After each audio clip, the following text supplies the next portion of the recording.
दूर पहाड़ों में बसा हुआ एक बहुत ही प्राचीन और पुराना गांव होता है। एक रात की बात है। चांद को काले बादलों ने ढक दिया था, जिस कारण हर तरफ रात से भी भयंकर अंधेरा छा गया था।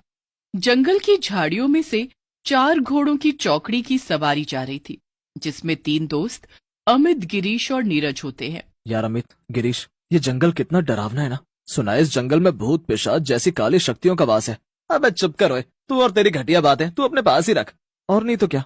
भूत पिशाच को साधारण मत समझो, वो सच में होते हैं। इस गांव में कई सारे भूत पिशाच रहते हैं। अरे काका, ये गांव है इसीलिए ऐसा है।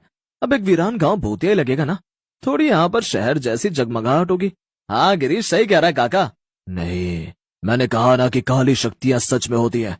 तुम लोग ये मानते क्यों नहीं? काका अब आप बोर मत करो यार, और चौकड़ी चलाने पर ध्यान दो। हम इस गांव में यहाँ के ऐतिहासिक पर्यटक स्थल देखने आए हैं। तुम लोग ऐसे नहीं मानोगे। वो आदमी चौकड़ी को गांव में ले जाने की जगह एक कब्रिस्तान में ले जाता है और तीनों दोस्त डर जाते हैं। ओह तेरी, ये तो कब्रिस्तान है। काका, ये काका कहाँ चले गए? यार अभी तो यहीं पर थे काका, अभी के अभी कहाँ गायब हो गए? ये सब क्या चल रहा है अमित? मैंने कहा था ना कि इस गांव में भूतों का वास है। लगता है काका एक भूत थे। क्या? अगर ऐसी बात है तो भागो यहाँ से, ये कब्रिस्तान है। हाँ, यहाँ कब्रिस्तान में रहना खतरे से खाली नहीं। तीनों दोस्त अपनी जान बचाते हुए उस खौफनाक कब्रिस्तान से भाग रहे होते हैं। तभी अचानक से चौकड़ी उनके सामने आती हैं और अपने आप उनका रास्ता रोकती हैं। चारों घोड़े उनकी तरफ गुस्से से देखते हैं और उन चारों की आंखें अचानक से लाल हो जाती हैं। हे भगवान, इन चारों की आंखें अचानक से लाल कैसे हो गई? कहीं ये भूतिया घोड़े तो नहीं? तभी अचानक से चारों घोड़ों में से 4 आदमियों की आत्माएं निकलती हैं और उन चारों डरावनी आत्माओं को देखकर तीनों दोस्तों के रोंगटे खड़े हो जाते हैं। तुम तीनों को मरना होगा। तुम तीनों को शायद ये पता नहीं था कि गांव की पहाड़ी पर जो चौकड़ी आती है उस पर कभी सवारी नहीं करनी चाहिए, क्योंकि इस चौकड़ी के 4 घोड़े भूतिया हैं और उनमें हम चारों भूतिया भाइयों की आत्मा कैद है। ये कोई मामूली चौकड़ी नहीं है, एक चंडाल चौकड़ी है। चारों भाइयों के भूत उन तीनों पर वार करने जाते हैं। तभी अमित अपनी जान बचाते हुए वहां से भाग जाता है और झाड़ियों में छुप जाता है। वहीं वो चारों गिरीश और नीरज को मार देते हैं। नहीं, उन चारों भूतों ने मेरे दोस्त नीरज और गिरीश को मार दिया होगा। ये सब क्या हो गया? अब मैं क्या करूंगा? तभी अमित को उसकी तरफ चंडाल चौकड़ी के आने की आवाज सुनाई देती है।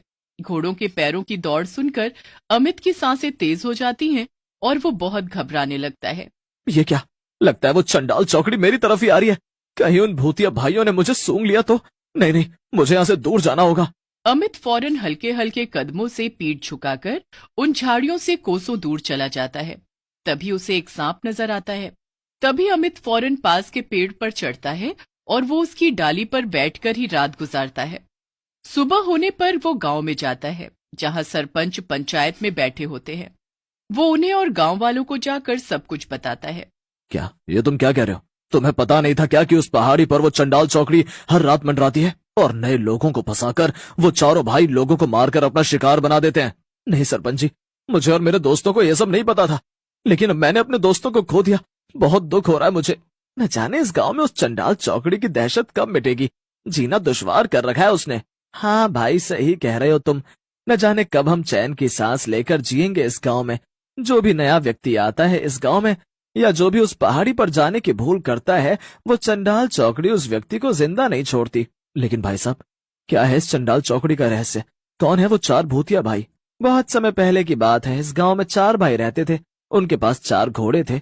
वो अपने घोड़ों पर गांव के लोगों को सवारी दिया करते थे और इस कारण गांव के बाकी सवारी वाले जैसे बैलगाड़ी, हाथ गाड़ी और अन्य सवारी वाले परेशान होने लगे, क्योंकि जिसे देखो वो बस उन 4 भाइयों के घोड़ों पर ही सवारी किया करते। जिसके बाद एक दिन जब चारों भाई अपने घोड़ों के अस्तबल में सोए होते हैं, तभी कुछ आदमियों ने जलन और गुस्से के कारण उस अस्तबल को जला दिया और उन चारों भाइयों को मौत के मुंह में भेज दिया। और तब से उन चारों भाइयों की आत्मा उनके 4 घोड़ों में कैद हो गई और गांव में उनकी चंडाल चौकड़ी घूमने लगी और एक के बाद एक लोगों को खून के मौत देने लगी। और ये सिलसिला। आप लोगों ने कभी कुछ किया नहीं उस चंडाल चौकड़ी को खत्म करने के लिए? वो चंडाल चौकड़ी 4 भूतों की ताकत है। उसे जो भी खत्म करेगा वो अपनी जिंदगी से हाथ धो बैठेगा। क्या? हाँ, यही सत्य है उस चंडाल चौकड़ी का। अमित को बहुत डर लगता है इसलिए वो दिन में ही शहर की तरफ प्रस्थान कर लेता है। लेकिन शहर पहुंचकर उसे याद आता है। अरे नहीं, मैंने अपना दूसरा बैग तो गांव में ही छोड़ दिया। उसमें मेरे सारे इंपॉर्टेंट डॉक्यूमेंट्स थे। अब मैं क्या करूं? उन डॉक्यूमेंट्स के बिना तो मैं कुछ भी नहीं कर पाऊंगा। चंडाल चौकड़ी के डर के चक्कर में तो मुझे कुछ याद ही नहीं रहा। अब मैं क्या करूं? तभी अमित की बीवी नंदिनी कहती है, अमित जी, अब आपको वापस उस चंडाल चौकड़ी के गांव में जाना पड़ेगा क्या? नहीं नहीं, आप वहां मत जाइए। डॉक्यूमेंट से ज्यादा मेरे लिए आपकी जान कीमती है, और आपको कैसे पता कि वो डॉक्यूमेंट्स अब वहां हैं भी या नहीं? मुझे पता है कि वो डॉक्यूमेंट्स कहाँ हैं। जिस घर में मैं रह रहा था उस घर की अलमारी में ही रखे हैं वो। उस घर के मालिक और मालकिन बड़े ईमानदार लोग हैं। उन्होंने जरूर मेरे डॉक्यूमेंट संभाल कर रखे होंगे। लेकिन अमित जी, ठीक है, मैं भी आपके साथ चलूंगी फिर, वरना यहाँ पर आपकी चिंता करते ही मेरी जान निकल जाएगी। नंदिनी, पिछली बार जब हम उस गांव में गए थे तभी हमें चंडाल चौकड़ी के बारे में कुछ भी पता नहीं था, लेकिन इस बार मुझे सब कुछ पता है। इसलिए मैं उस पहाड़ी के रास्ते से जाऊंगा ही नहीं। फिर दूसरा रास्ता? हाँ नंदिनी, गांव में जाने के लिए दो रास्ते हैं। एक पहाड़ी से होकर जाने वाला रास्ता और वो दूसरा रास्ता जो पूरी तरह सुरक्षित है। तुम बिल्कुल भी चिंता मत करो। मैं दिन में जाऊंगा और दिन में ही लौट आऊंगा, ठीक है? ठीक है अमित, अपना ध्यान रखना। 1 मिनट, ये लो, ये सुरक्षा कवच है। हमारे पड़ोसी उज्जैन गए थे, वहीं से लाए हैं। इसे बांध लो अपनी कलाई पर। नंदिनी अमित की कलाई पर वो सुरक्षा कवच धागा बांध देती है और अमित अपने डॉक्यूमेंट्स गांव से लाने के लिए वापस गांव की तरफ चल पड़ता है। वो सुबह के समय गांव में जाता है और अपने डॉक्यूमेंट्स लेता है। हमने तुम्हारे डॉक्यूमेंट संभाल कर रखे थे बेटा, ये लो। Thank you so much uncle, आप सच में बहुत अच्छे हैं। अरे बेटा, तुम मेरे ही बेटे जैसे हो। जी काका, धन्यवाद, आता हूँ। हाँ बेटा, संभल कर जाना। अमित वहां से निकल जाता है। अब दोपहर के 2 बज चुके थे। चलो अच्छा है, अब मैं उस पहाड़ी वाले रास्ते से नहीं, सुरक्षित रास्ते से ही जाऊंगा। फिर 3 बजे की बस पकड़कर मैं शहर की तरफ निकल पड़ूंगा। धन्यवाद भगवान जी, अब बस सही सलामत शहर पहुंचा दीजिए मुझे। अमित उस दूसरे सुरक्षित रास्ते से जाने लगता है, लेकिन तभी उसका पैर एक भूसे पर जाता है और वो फिसल कर एक गड्ढे में जा गिरता है। अमित 1 घंटे से भी ज्यादा समय तक मदद की गुहार लगाता है, लेकिन उसकी मदद के लिए वहां पर कोई भी नहीं आता और वो बेचारा अब 3 बजे की बस मिस कर देता है। शाम में सूरज ढल जाता है और रात का घना अंधेरा हो जाता है। तभी अचानक से अमित को गड्ढे के पास से 2 आदमियों के गुजरने की आवाज सुनाई देती है और वो आदमी उसे रस्सी की मदद से ऊपर की तरफ खींचते हैं।